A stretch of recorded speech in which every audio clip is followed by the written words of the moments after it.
Sir, the session is now being recorded. Welcome everybody. If you're tuning in, this is Leaders in the Force.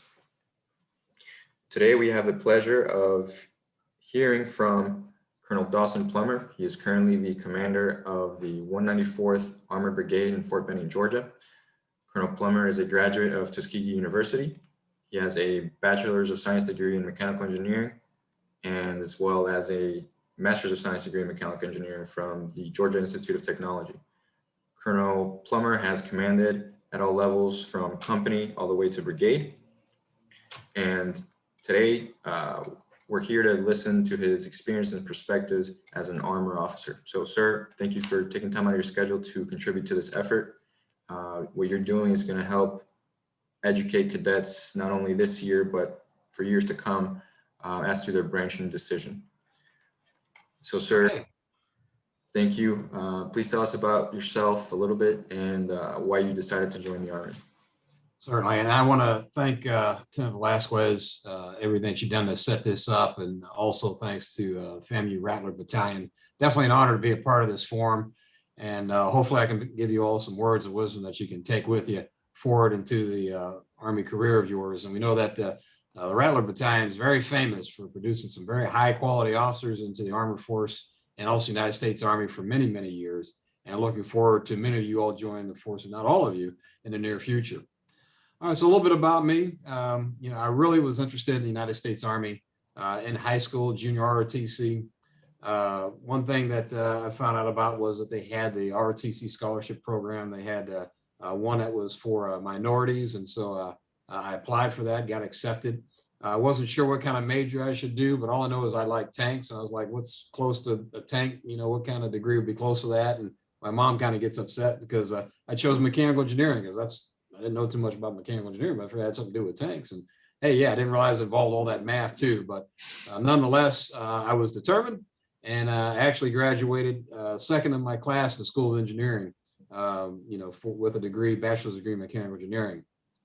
From there, I was commissioned as in the armor community as a lieutenant.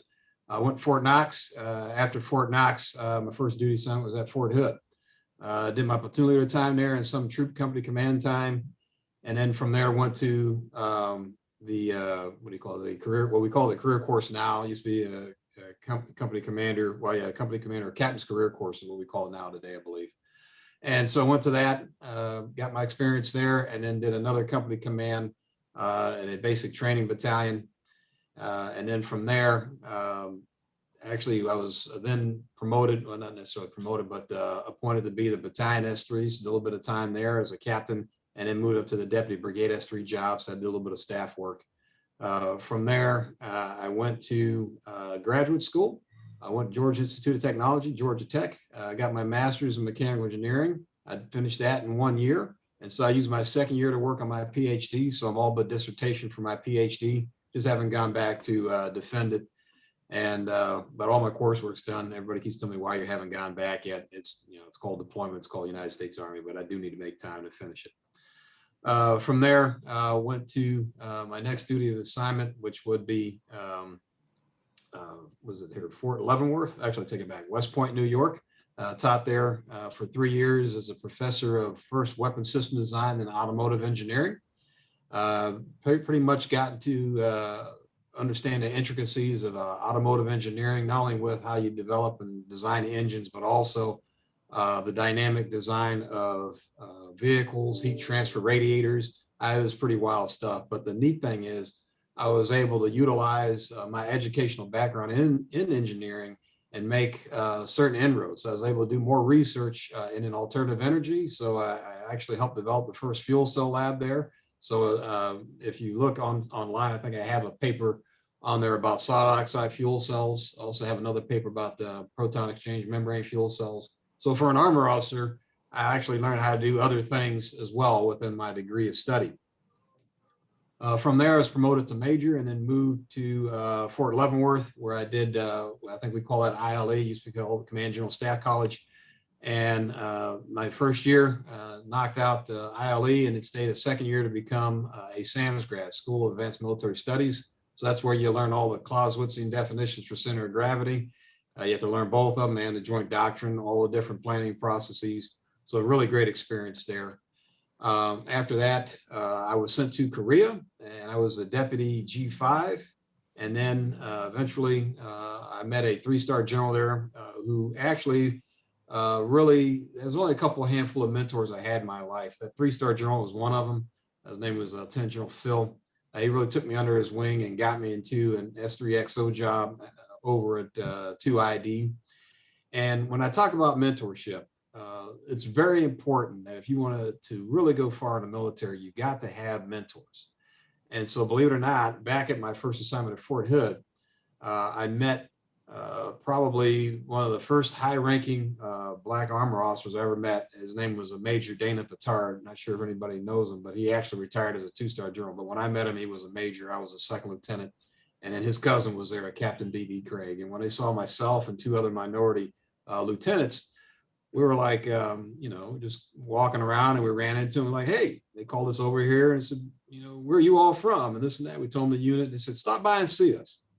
Oddly enough, nobody came by to see either one of those 2 gentlemen except me, and I didn't do it until about 3 or 4 weeks later when I passed B.B. Craig, at that time, Captain Craig, leaving a Walmart. And I was like, I need to come see you, sir. And so I did. And the first thing he did was he made a career timeline. He showed me how to do it.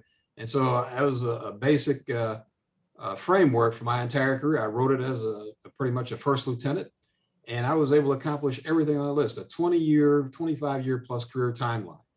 And I followed it to the T, even down in the graduate school. So fast forwarding up to being a major, I then had the 3-star general that helped mentor me a little bit, got me into my first KD job, and then he got me out of Korea early, and then I was able to deploy to Iraq as a S3 in, I believe it was 4-6 infantry. And so the unit had already been deployed. They already forward in theater. So as soon as I got to Fort Bliss, bought a house, kissed the wife and kids goodbye, and then went out to theater. I did that job for a full year. We came back, and I was promotable to lieutenant colonel. And then at that time, we had another brigade commander take over. His name was at that time Colonel McKean. It's now Lieutenant General McKean. And he actually picked me to be his brigade XO. So I was brigade XO. And it just so happened that the division commander was that major years ago that I met, that it was now a 2-star general. So you never know, these mentors that you meet early on in your career, what they're going to wind up evolving to later on in the military ranks. And so between those 2, they really helped me with my career. So we deployed to Iraq again with that brigade. And at that time, I did pin on lieutenant colonel as a brigade XO. And something very interesting happened. They wound up relieving the Special Troops Battalion commander there in combat because of one of the 3 cardinal sins that they violated. And we know the cardinal sins is either financial, and of course, indiscretion, usually sexual type indiscretion or some sort of harassment. So he had the middle one there. And so I took command of that battalion, and got the permission from the general officers at that time. And I had about 10 months of command in that battalion. Thought I was going to stay there for the remainder of the 2 years, but for some reason they decided to move me over to an armor battalion at Fort Benning, which was 181 Armor Battalion. And I did that for 2 years. And then I had another staff job for a year where I was selected to the War College. I went to National War College, Washington, D.C. And then from there, I went to the Joint Staff and worked at, used to be called the Joint ID Task Force. Then it was JIATO. And then it became the Joint Improvised Threat Defeat Organization, JIDO. And this is the really interesting thing. Even though I was an armor officer, combat arms, and people say, hey, combat arms won't get you anywhere because, you're just knuckle dragging and it doesn't give you the educational set that you get out of there. At that time, I already had 3 master's degrees. You see, I had the master's degree from Georgia Tech. You get a master's degree from SAMS, and I got a master's degree from War College. And oh, by the way, I was still all but dissertation. So really, when you look at it, I essentially had actually 5 degrees when you look at it, when you count the bachelor's degree when it comes in play with there. So from that dynamic, I found out that, hey, you know what? I can actually apply the scientific background at this job. So when the 3-star general boss, Lieutenant General Mike Shields, found out about my education and the multiple degrees that I had in my fields of study, he made me essentially his chief of technology strategy. Essentially, I was a chief scientist that went with him and helped him look at new technology to counter improvised threat defeat or improvised explosive devices, as well as the most recent drones, UASs, small unmanned aerial systems. And if you actually, I have on my own personal YouTube page where I show you how to make drones. And I learned that because we were trying to figure out how to defeat ISIS by reverse engineering these drones. And I will tell you that if you look at a lot of these installations, we talk about no drone zone and why you can't fly drones. Well, it's because we found some vulnerabilities that send information back, which could really damage national security. So that's why we ban drones. And we talk about RF waveforms and how things are transmitted. So you can blame essentially my team for letting the rest of the community know, and that's why you see this all over the installation. But I had a team of scientists that worked for me that helped develop improvised threats, or I should say helped counter improvised threats out in theater, and they're still doing it today. And so the next year, stayed there for 2 years, and I came back to Fort Benning pre-position after making the brigade list, and I was the capability manager for the Armored Brigade Combat Team, and got to really understand the acquisitions process. And so when you look at that dynamic, I had like I said before, an armor background, had an infantry background as well, being an infantry battalion S3 and actually an XO. And then transitioning from there to a brigade command here on 194th. And when you look at that dynamic, we're training all the 19 kilos, 19 deltas, as well as the tank and Bradley mechanics. And then, of course, I also have a reception battalion that falls under me as well. So all that being said, that's where I'm at today. And I would say that I would not have made it here without the grace of God and several mentors. So hopefully that's a good enough background for you. Absolutely, sir. So thank you for that. That's a lot to digest, but I was writing down and trying to pick out themes that I want to communicate to our audience. First one that I wrote down was mentorship. Along your career, you're able to meet certain officers who later on were pre-positioned to help you out, right? And writing down that career timeline, there's a lot of institutional specific knowledge that our cadets and brand new second lieutenants don't have. And it is important for them to reach out, find somebody that can help translate, all the different gates, all the different requirements, and make a plan for their career. So mentorship, thank you for that, sir. The second is the same mentors you mentioned later on became senior level commanders, division commanders. So I just want to highlight, the current pipeline, majority of officers who command at the senior level come from combat arms branches. So if that's something that you're interested in and it's a lofty goal, but just understand the senior leaders in the Army are generally chosen, I would say 2/3 from combat arms branches. And then finally, with all your, you spoke about the many opportunities you had to pursue a graduate level education and exposure to the acquisitions enterprise at that duty position. It speaks to the theme of the versatility that an officer can experience in the maneuver branches. Because my mission here at FAMU is to try to promote the maneuver branches, combat arms branches in general. And I hear a lot of anecdotal experiences as to why cadets don't think that they see themselves as an armored infantry officer, because their perception is what they see on TV, Forrest Gump or name the movie. But what I want to ask you, sir, and this will transition us to our next question. You just gave us your whole experience. How would you translate that to a civilian employer? Because our cadets are concerned that Army infantry do not transfer. So you having that diversity of experience, how is that marketable to a civilian employer, in your words?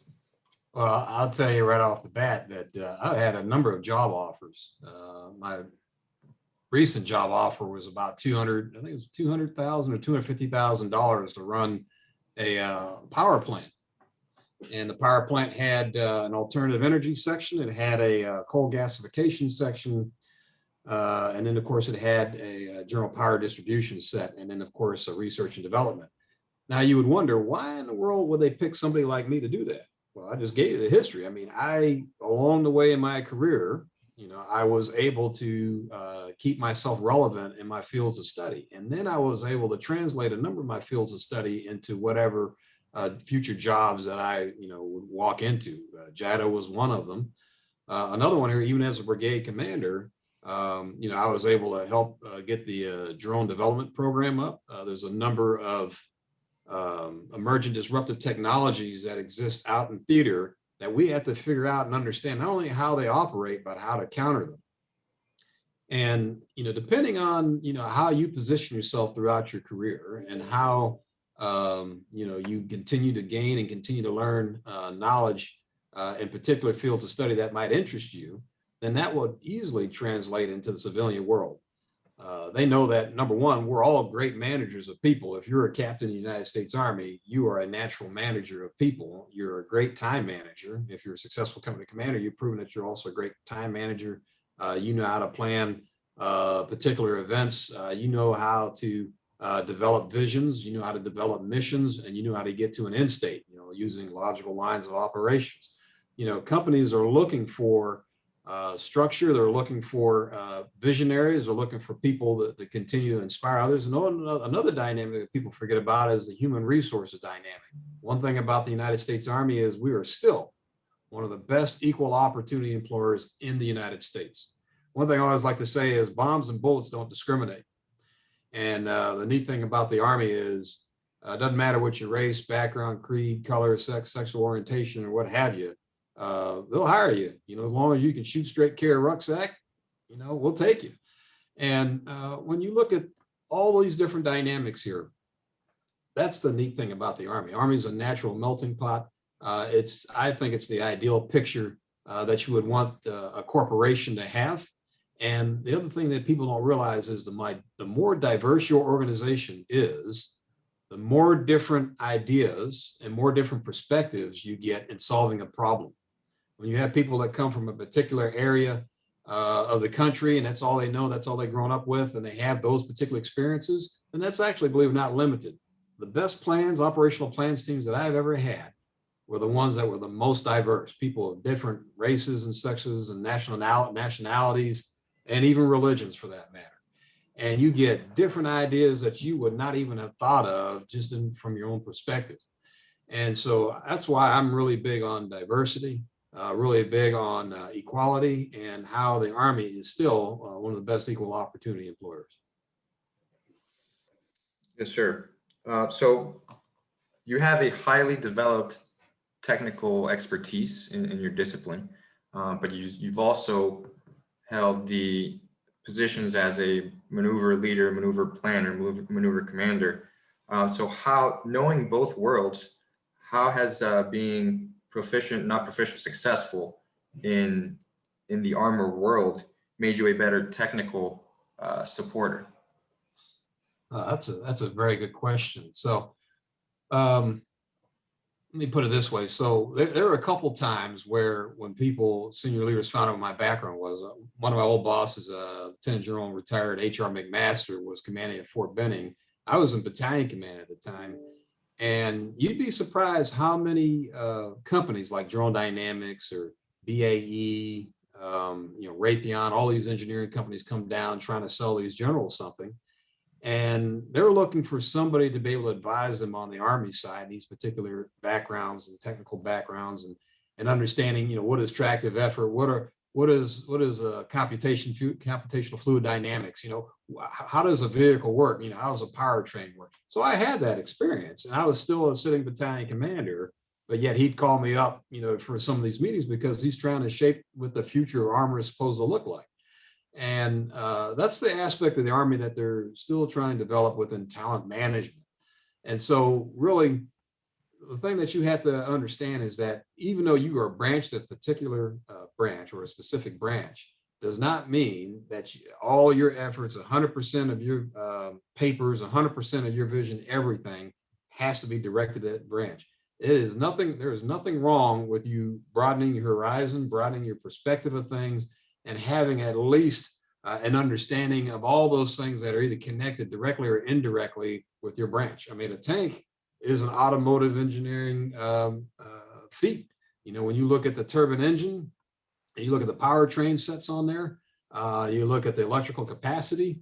I mean, that is a true engineering feat, and not even talk about the armament, the weapon system design, the impact and layers and angles that you have to be able to prevent shape charge munitions or kinetic energy munitions to be able to penetrate it. When you can give yourself experiences or understanding or education that are connected directly and indirectly to your branch, that makes you even more marketable. Because right now the Army is at, I don't want to call it a renaissance yet, but we're at a point in modernization where the window is open, but it is closing at some point. But we have this opportunity to be able to develop and get interim solutions in to get us to whatever that in-state future tank is supposed to look like, or the in-state future carbine looks like, or a non-line of sight weapon system, or robotics. Or now we have things like utilizing neural networks or machine learning, deep machine learning, advanced analytics.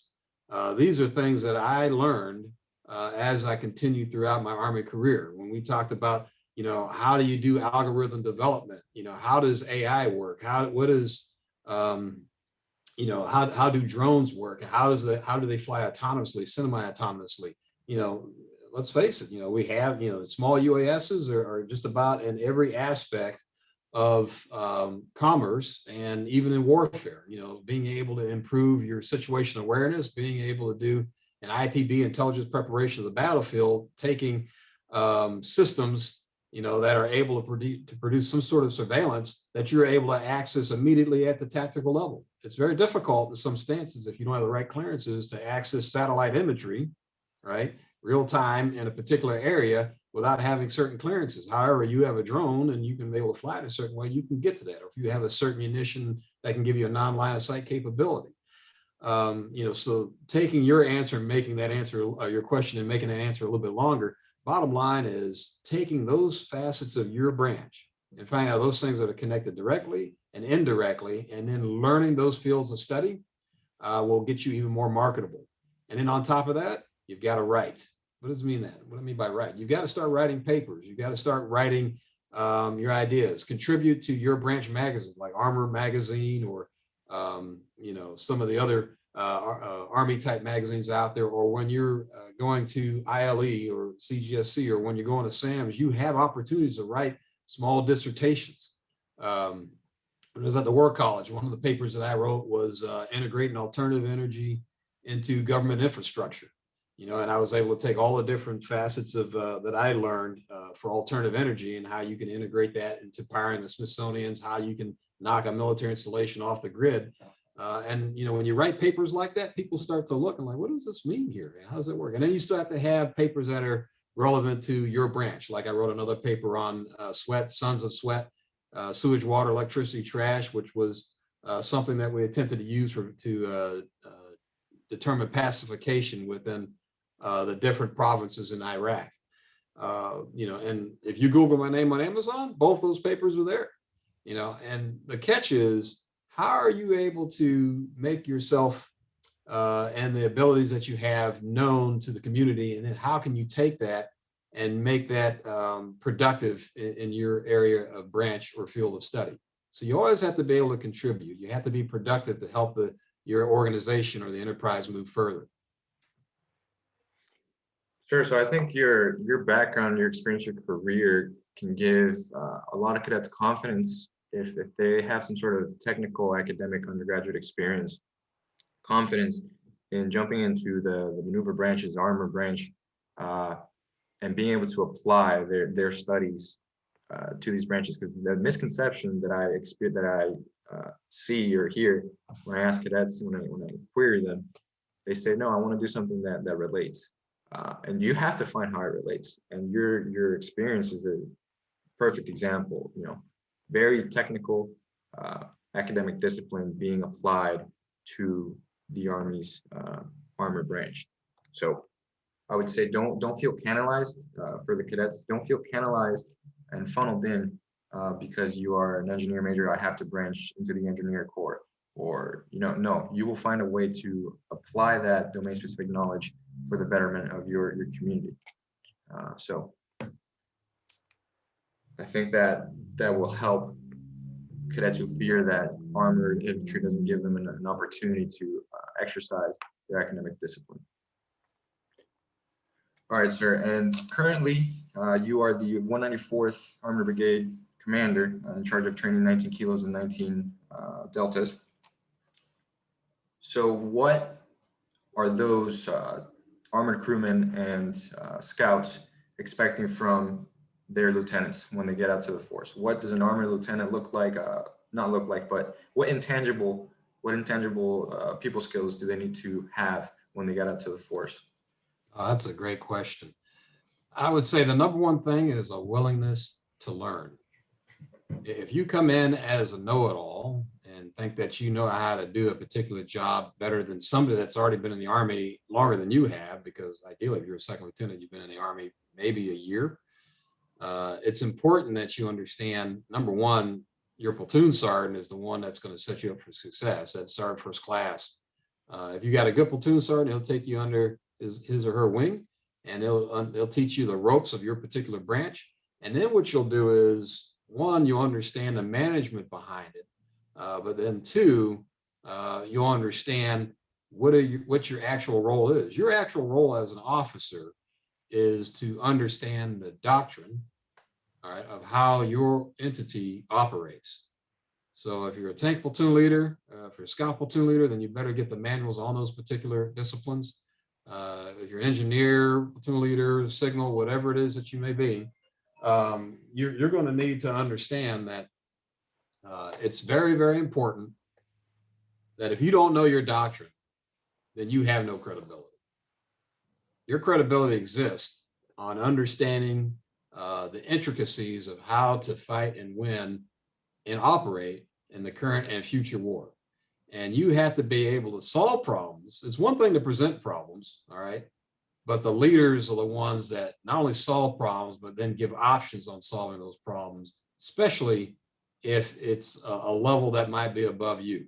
When you recognize problems and you recognize that it's out of the realm of the resources that you have within your platoon, and you present these to your company or troop commander, you give them options and say, hey, sir, here's a problem we have, but here are some options on how we could solve it. And when you show that, then they really appreciate you doing that. So that way your company commander doesn't have to be a platoon leader and solve your problems, you know, and what he can do is he can then validate like, hey, that's a good idea, have at it. And you go out and you lead your organization.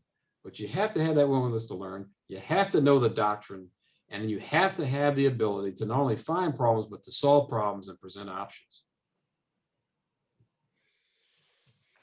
Thank you, sir. So that willingness to learn sounds a bit like humility, like humility in your own intellectual abilities and humility in your experience. And then the being able to be a problem solver. If the viewers have ever heard of the business analogy, the monkey on the back, don't just pass on the problem, find a solution. So, sir, with that, I think we'll wrap up. Again, I want to thank you for the time that you took to help mentor the next generation of hopefully armor leaders and just cadets with all interests. At least your perspective is helping them make a better, more informed decision. Sir, so on behalf of the cadets of FAMU and cadets nationally, thank you for your time, sir. Thank you. And if I may, I'd like to leave you with one quick acronym here. I call it PIE. PIE, performance, image, and exposure. If you can focus your start of your career on those three letters right there, number one, you've got to be able to perform well in your job. I mean, you have to know the doctrine. Number two, you got to create an image of yourself that not only you as being a positive and charismatic leader, but you being a person of integrity, somebody that they can rely on, somebody that is the go-to guy or the go-to girl and woman in the organization to make things happen. And of course, the last one being exposure. You know, recognize when it's time for you to keep your mouth closed and when it's time to open your mouth and contribute. And then on top of that, you know, when you feel like you shouldn't go to a particular event, everybody else is going, but you're just too tired, or you just don't want to go, or you don't want to go to Hail and Farewell. You don't want to participate in certain unit activities. Sometimes you need to make sure that you've exposed yourself to these elements, expose yourself to these particular events, because being present and having a command presence is very important. And thanks again for inviting me to this forum, and good luck to all you all in the near future in your Army careers. Sir, thank you again.